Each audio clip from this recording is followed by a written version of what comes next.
So now for the second part and third, I guess. We're going to talk a little bit about getting a development environment set up. Originally on the schedule, development environment was for after front ends. I'm going to do development environment first. Many of you may already have a development environment. I would ask that you, I guess, quietly think about products you would like to buy. I am going to start basically from scratch here. So I'm going to assume that you have a Conda environment. Do folks largely use Conda? Does anyone not use Conda but also want to set up a development environment? That's the real exclusion. Okay, what do you use? Okay, so you probably know how to do all this. I don't know, maybe not. I don't know. I always get like UV sounds so fancy to me. Yeah.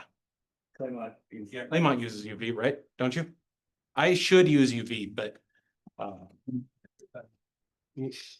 why should we? Actually, yeah. Would you say a word about why we should? Yeah.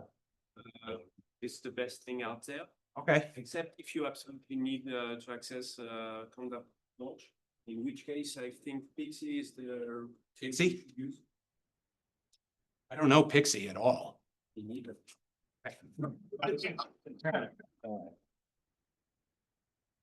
All right, so I'm going to do Conda. So I don't tend to create unique Conda environments unless I am installing geospatial software. Because in the past, at least, geospatial software like Proj, specifically Proj, had a tendency to be very finicky. And I don't know if that's still the case, but I once bitten, twice shy. So I'm going to Conda create -n ytdev. I'm going to specify Python equals 3.12. So if you're on Windows, I don't know how to do this, but if you have a installation of Conda, you can do this reasonably straightforwardly on OS X and Linux. I ask a I'm question. going to do 3.13. This is what I was going to ask about. So, like, there's always a new Python version. All right. And right now, so what's the one that you recommend everyone be on? Is it not the one? I think because I actually 3.13 was. What's that? No, 3.15's not out, is it? It'll be out in a year and a half. Okay, so is 3.13 stable for us? Okay. So I was gonna do 3.13 because I have been doing 3.12 for I don't know how long. I figured it was time to move. Is that okay? So a couple things. I would say 3 times out of 5, put 2 equal signs here. Don't do that, it's 1. 2, I think, typically gets evaluated by the shell. So do Python equals 3.13. I also always make sure that I give it a name. Some of the ways that Conda, the interface, uses names are not always the same. Sometimes it wants paths, sometimes it wants names. If I do with this with a name, it'll show up in Conda envs. It might show up the other way too, but I like to use names and have it manage my path. So because it's going to be a clean environment, it'll go quickly. It's going to pull a bunch of stuff down.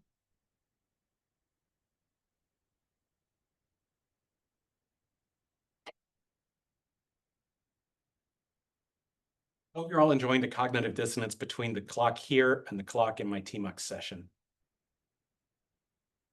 I'm going to say yes, proceed.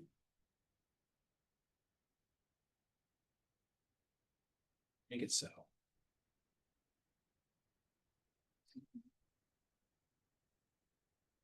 I did Conda create -n ytdev, and I know I can put -y here. If you don't want to have to interact, you can just say -y. And then I said Python 3.13.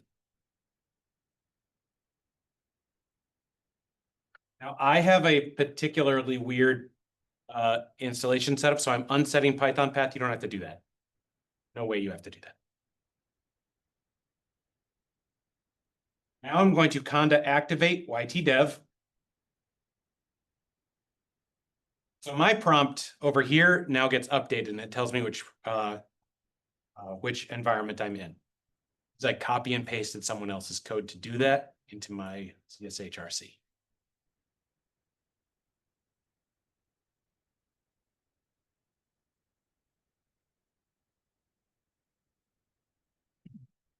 Now what I'm going to do, and this is a little bit this is where we start to diverge from your normal installation.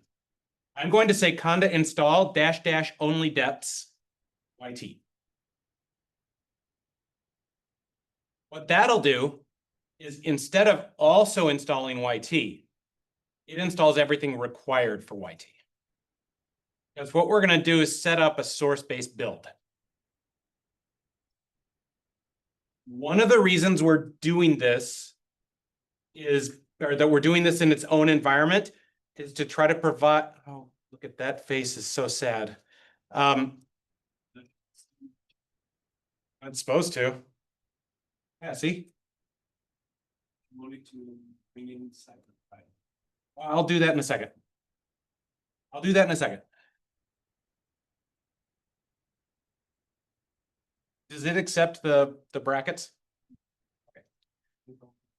So we are, right now, this is installing just the dependencies for runtime YT. And we're doing this in its own environment so as to avoid interacting with your work day. Okay. I don't want to mess up your day.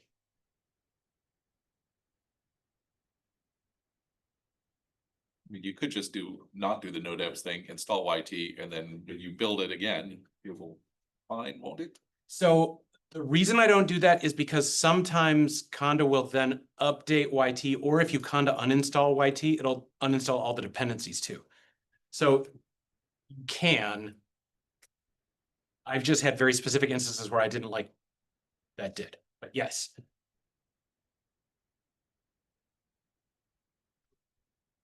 Yeah, a list of packages that it lists before you confirm. So there's no pandas or Pooch, which We'll get to that.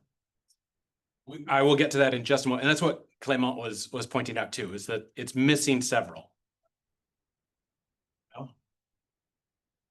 Well, you said Python, which I think falls sort of into a similar category.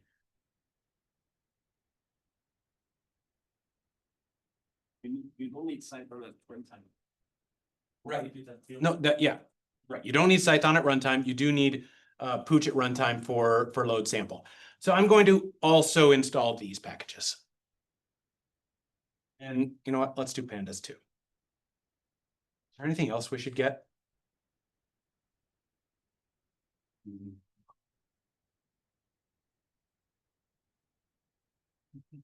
I think NumPy already came in. It will definitely come in with H5Py. Okay.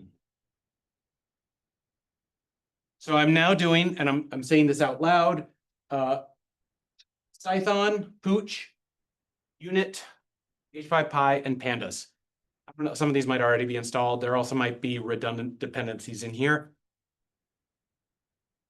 I will say that I am well aware that I am possibly doing things suboptimally. I welcome the suggestions. We are none of us perfect.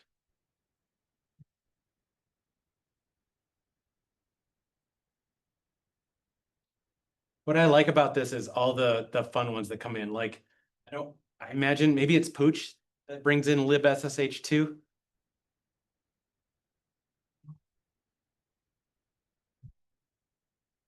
It's a file. Yeah. Pooch is actually really cool. You might want to use it for your other projects as well. It was developed by by the Fatiando a Terra project collaborative, and it manages registries of files. So like You can say pooch, get this, it'll fetch it, you get it, pooch, fetch. And it verifies the integrity of the archive or whatever, and it'll do that. And so we register our packages with a pooch file, and then it manages the downloading them to a particular location. Update. I don't know if it updates them if necessary, but it manages all that for us. And it works well for things like ionization sample tables, for instance. I don't remember if AstroPi uses pooch or not. Claymont might know. Because I know they had their own solution that predated pooch. But there are a variety of things that it manages that really let it, some of the really sticky things about getting example files, for instance. I'm stuck at 19%. It said 3. Oh, now 5. Oh, everybody else is doing it too, right? Maybe I should turn my torrents off. If I don't get them now, when am I going to watch the 3rd season of 24?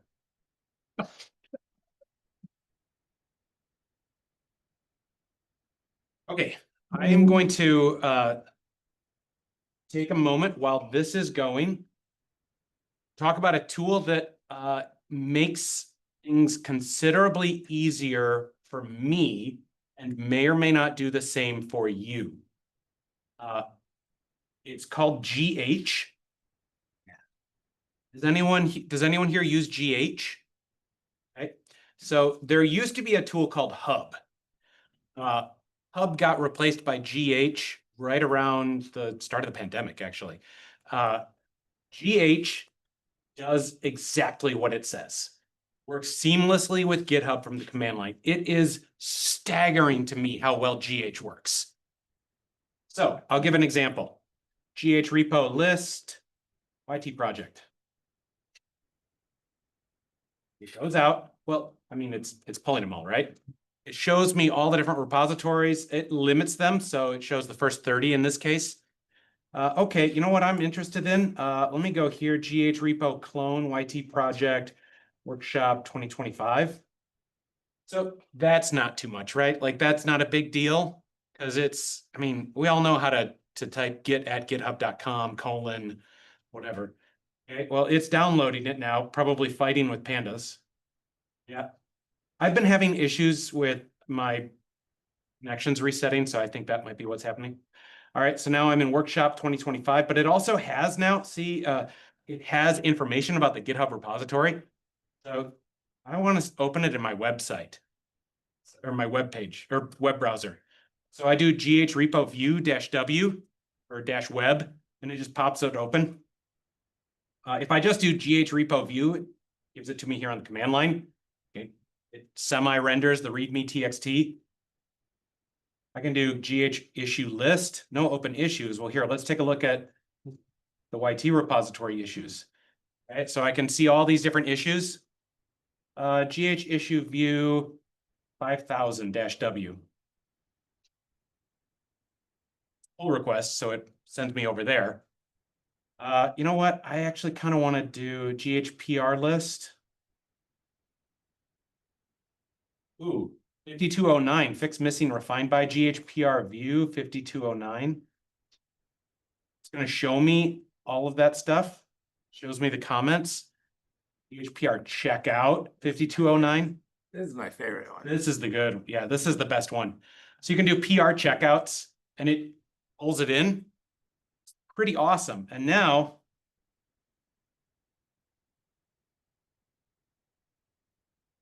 we are without a net here, people. Here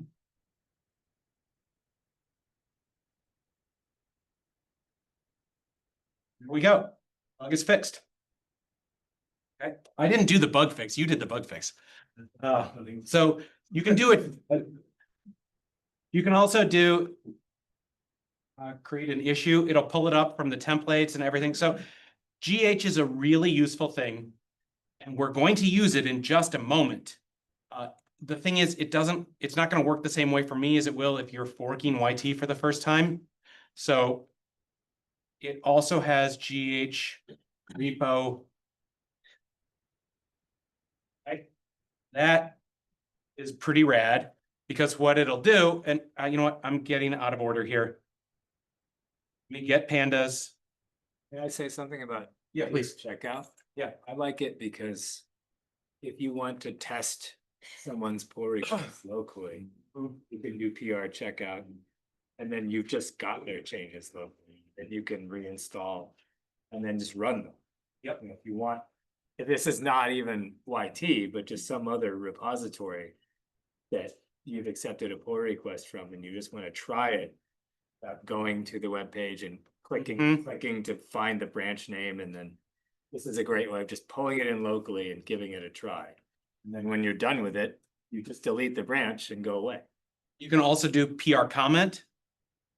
All right, And it knows, now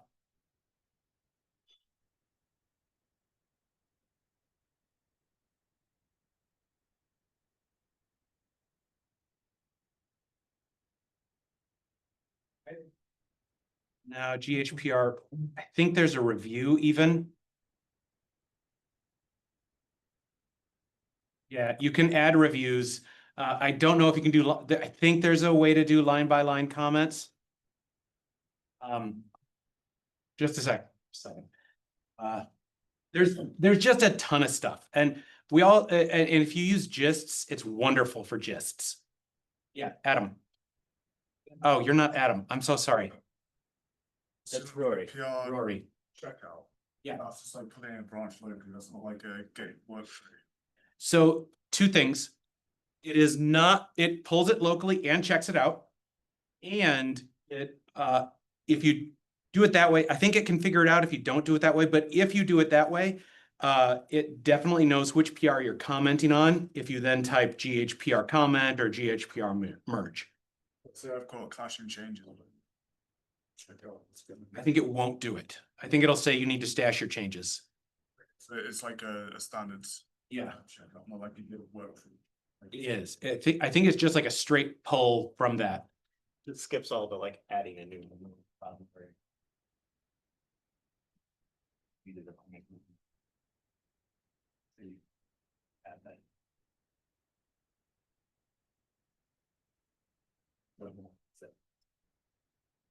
It also, so, the one thing about GH fork is that it nicely sets up upstream and origin as well. So it changes it so that if you've checked it out, that becomes upstream and origin becomes your fork. Okay, so we've got our installation of YT. IPython comes installed. Look, they must have heard us complaining about typing Unicodes. Whoa.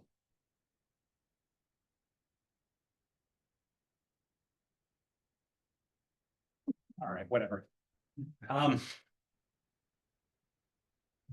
There's one additional step that I'm going to show you that may or may not be of use to you.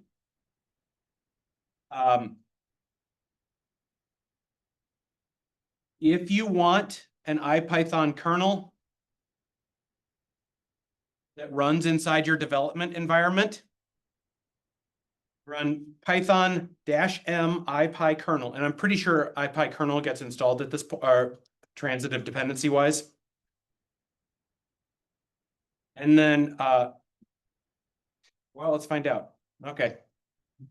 I'm going to const install ipykernel, but it's fine to do it with pip.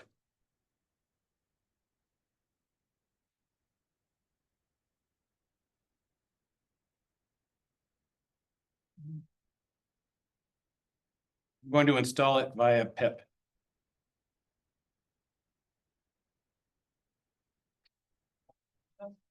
Yes, please. Like when you have the choice of using Conda or pip for the same thing. Usually in my mind, I do it based on how much I think it relies on binary packages, which is probably not modern. Like modern pip is fine with binary packages.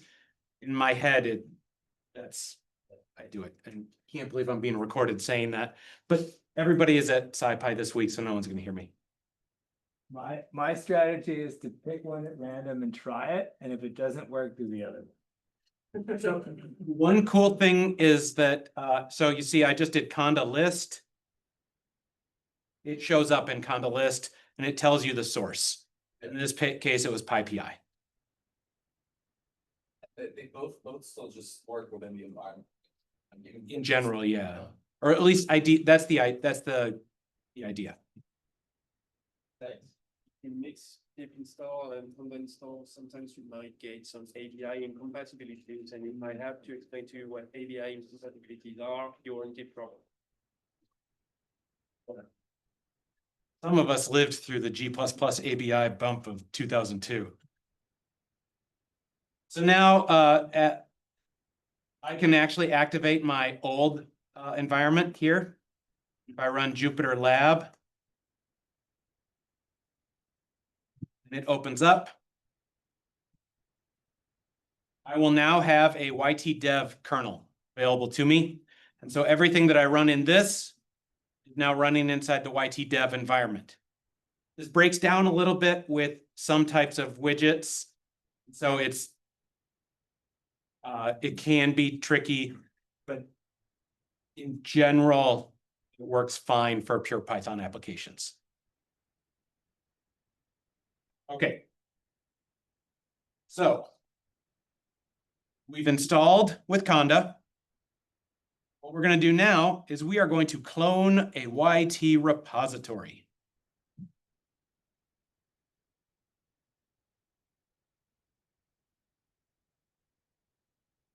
I'm going to use GH, or I'm going to show you how to use GH, and then I will show you how to do it with just Git.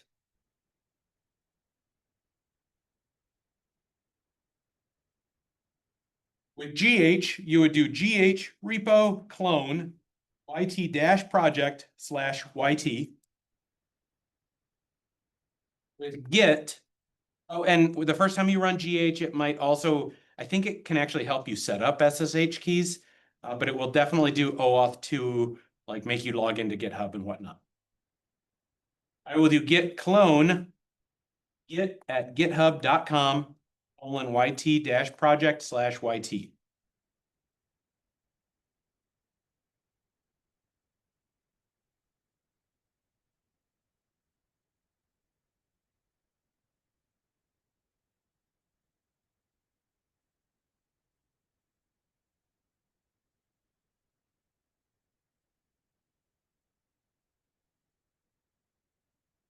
The ticking of that clock really makes my percentage indicator seem slow. At least it doesn't remind you of your mortality. It didn't.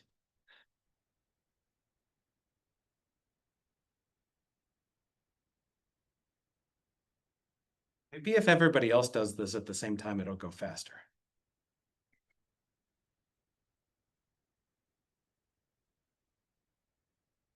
You need to be getting about 25% of the room's bandwidth. Nice. The fifth person on there. Yeah.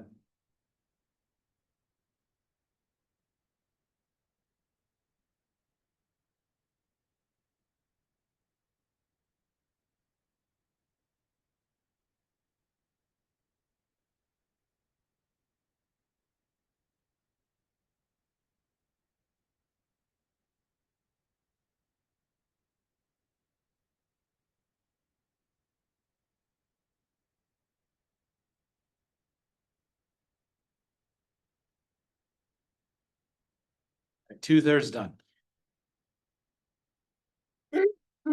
Isn't tight.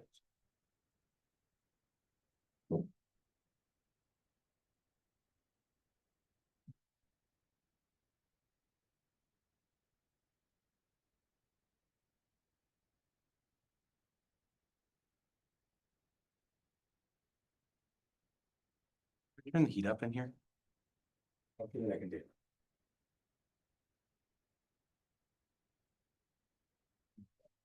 You've got everyone. I think so.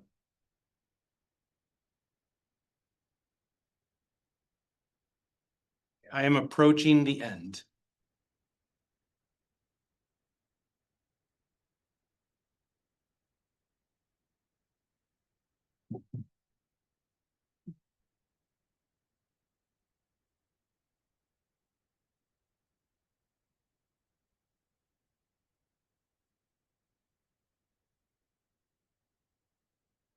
Shouldn't have said that.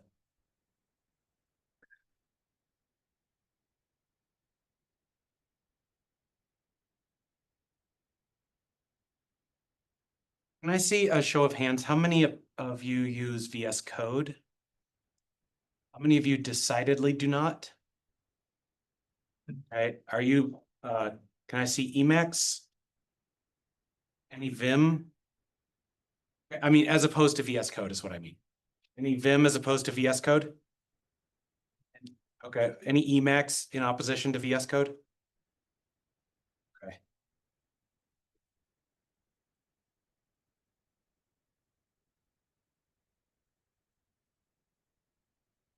So VS Code over the last couple of years has gone through a couple different phases of their interaction with the open source community.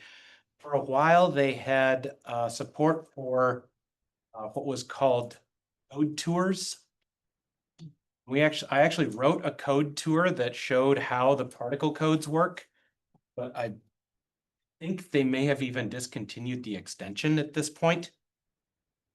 We removed the code tour, didn't we? Okay.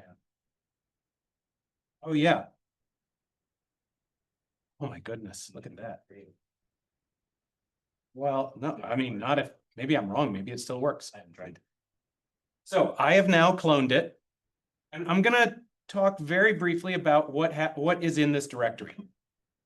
So we have a citation file. If you write software, you should have a citation file in your repository. They're machine readable, or I guess they're supposed to be. They're machine readable mechanisms of describing things. Clément has modernized the YT build system considerably. And we now have a variety of different developer tooling in place that can help with things. So I'll give you an example. Britton and I disagree about how parentheses should have spaces after them. Britton has the wrong opinion, which I can't remember what that is, and I have the good one. And this can lead to a number of things. It can lead to like nitpicking in pull requests. It can also lead to big churns in the code base that make it hard to review changes. And so what we have is we have a mechanism for auto formatting that uses rough now, but previously used black, that just makes these decisions for you. Okay? And so you don't have to know what they are. It will reformat it for you. Okay?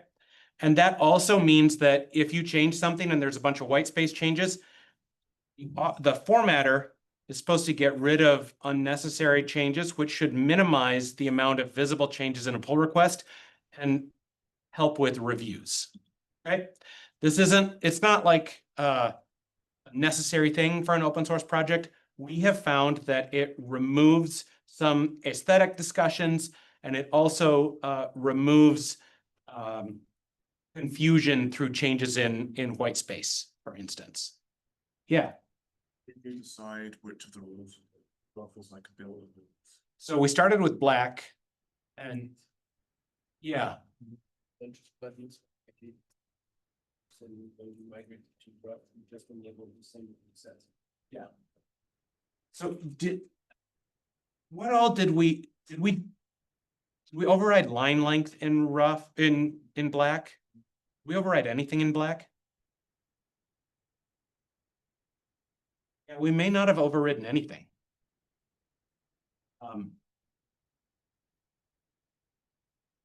So another thing, and we should have mentioned this during installation.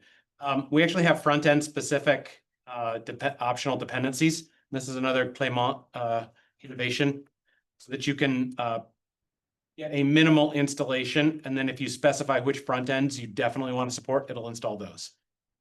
I promise I will stop being stream of consciousness, and I will go back to describing what's in here. So we still have a setup.py.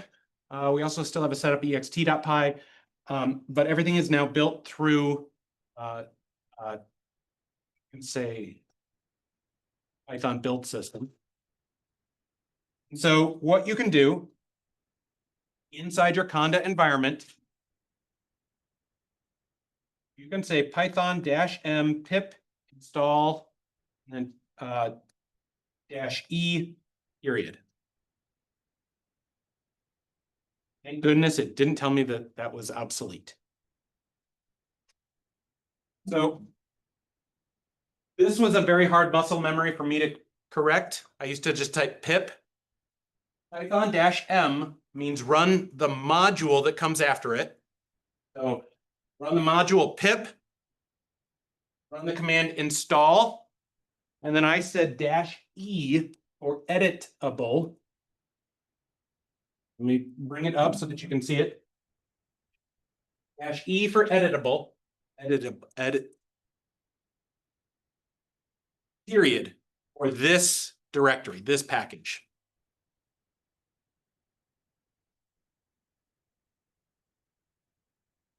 So it's now building all of the different things that are in YT.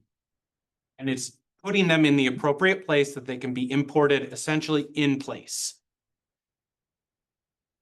Most of the time for developing YT, you won't have to edit the Python files or the scattered about C and other compiled things.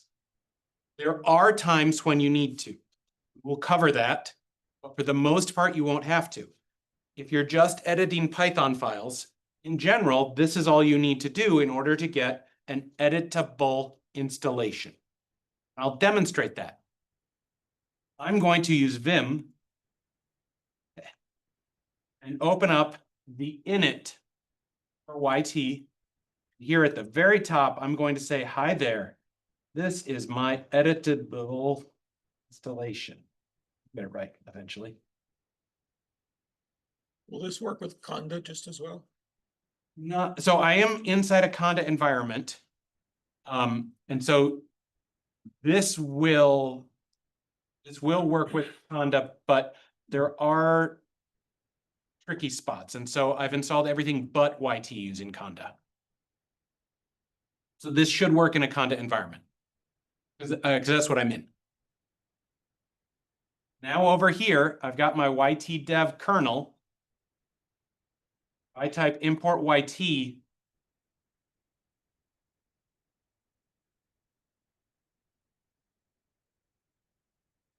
Oh, I thought pip install would do that. It's not. Well, you need one more step. Setup.py build clib.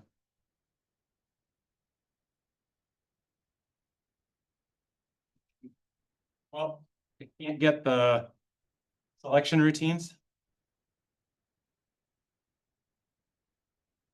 Oh, that's a Python path thing. I'm so sorry. That's a Python path thing. I gotta fix that. That's my machine, not yours. Don't worry. Many apologies. Just ignore that happened. That's just between us.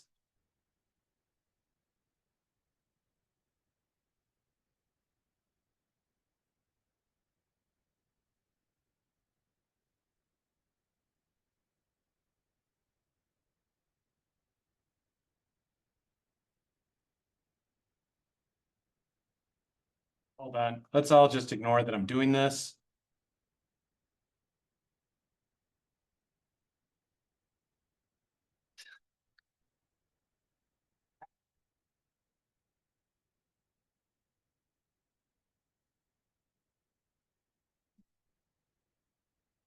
Figure out what I did wrong.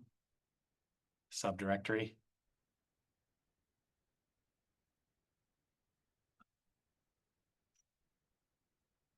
I already know.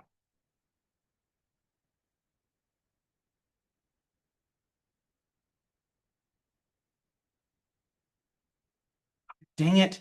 That's the exact same problem. Everybody ignore what I just did. It's so embarrassing.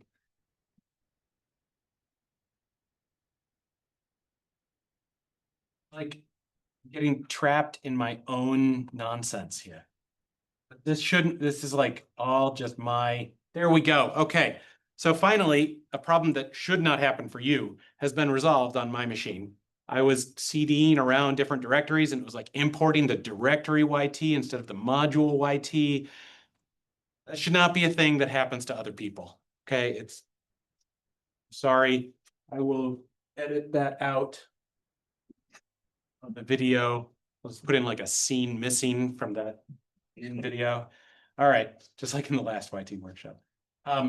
So now I've got my editable YT installation. What time were we gonna take a break? 2:30? What we've got on the schedule. Okay, great. Then let's keep going. We'll go for 10 more minutes and then we're gonna take a break and move on.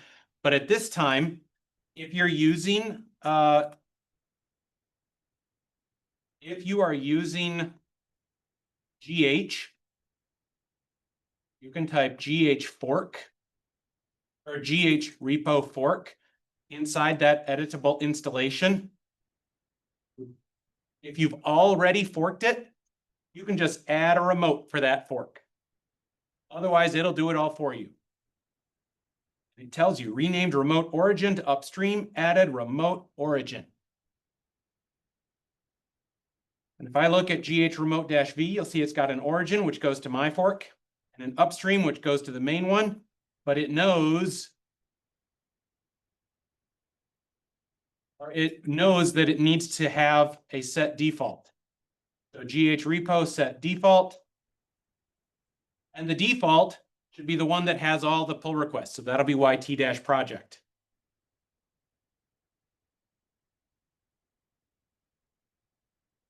Now when I do GH issue list, all the issues show up. The nice thing about this, the nice thing about the monopoly that Microsoft and GitHub have on open source development is that we can then use things like VS Code. And it has access to that same information. So I can see all the different pull requests. A lot of the things that you can do in GH also come with the GitHub extension in VS Code. One interesting thing that's nice about this is that about VS Code is that, for instance, if I were to do issues, I can right click on this and I can start working on issue. It will pull to the current main of the repository, check out a new branch that's named after the issue, and then it can walk you through the process of making a pull request. So that is nice.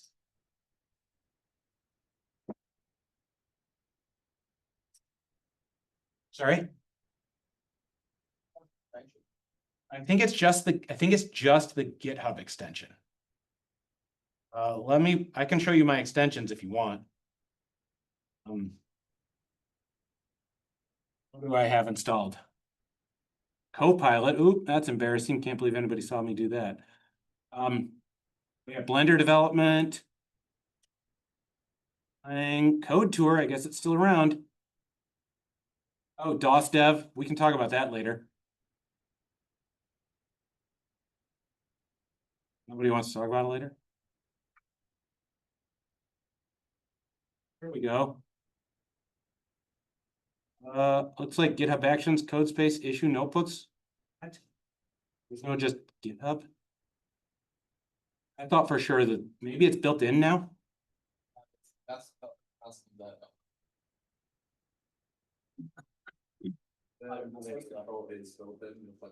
Right. Icon down on your left pane, but Yeah, but not this one? No. Hold on, wait, what? I just didn't mean to do that. There we go. Yeah, this says it's just GitHub.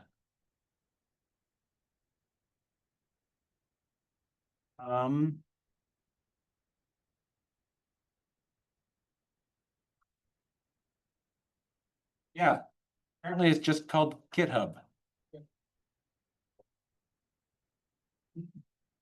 Huh.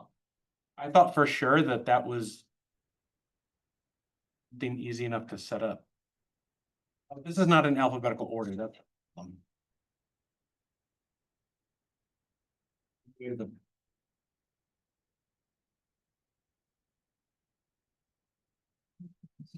If I go into VS Code extensions, it says GitHub is deprecated and you should GitHub pull requests and issues.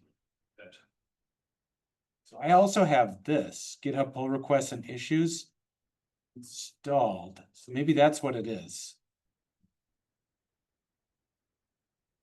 Oh, but I haven't updated my VS Code.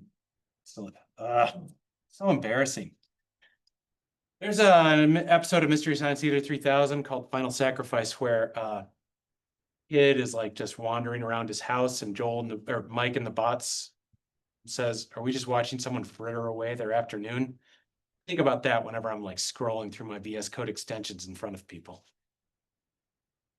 All right. So the way that YT is laid out is it uses an old style of source organization where there is this YT directory, which is the same as the module name, inside of which we have subdirectories. So the very top level of YT repository has YT, it has doc, it has tests, which not that much lives in, and it has a submodule called answer store that we don't need to worry about for now. The main areas of interest are doc and YT. Under YT, we have access to our analysis modules, stub, which we don't use anymore, have been moved out, but there's data objects, fields, front ends, geometry, tests, units, utilities, and visualization. And those, broadly speaking, correspond to the different areas of interest that we have. For our purposes, after break, we are going to look at the front ends directory almost exclusively. Okay. The last thing that we should cover is that inside your environment, you should do conda install pre-commit. This is where we can run local linters and formatters. And this is what's this is how we're gonna what'll happen is this will install the pre-commit. We are going to tell pre-commit to activate. And then every time you commit, it'll run things through a linter, throw errors at you if something needs to be done, or if it can automatically fix it for you, it'll say double check this, re-add it, and recommit. And I will show the what that looks like for when you do something wrong and when you do something right. But before we go to break, I want you to run conda or pip install pre-commit. Yes, yes. Yeah. Mostly it sends your SSH private keys to us. I'll show you in just a second. Then pre-commit installs it. In our pre-commit, I believe it's just looks like trailing white space, rough, for rough. I think it's just stuff that updates the docs, Python, or that checks docs, Python, and formatting. Clément can probably say more about the specifics of it. Okay, let's take a break. I'm going to stop the recording and say everything controversial. Yeah, she stopped it. No.